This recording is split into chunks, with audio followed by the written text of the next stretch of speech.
right, now driving in snow and ice can be terrifying. While it is best to stay off the road, sometimes you find yourself in a slippery situation.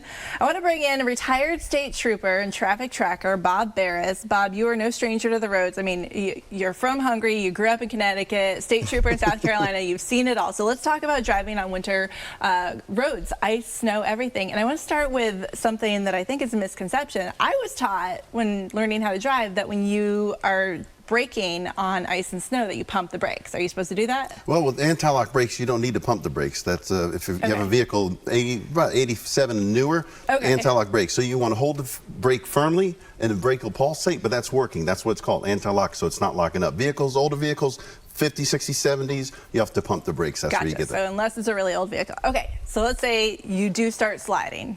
First of all, don't panic, right? Second of all, what do you do? Hold the steering wheel firmly and steer in the direction of the skid. So if your vehicle starts to slide to the left, turn your wheels to the left. Starts to slide to the right, turn your wheels to the right.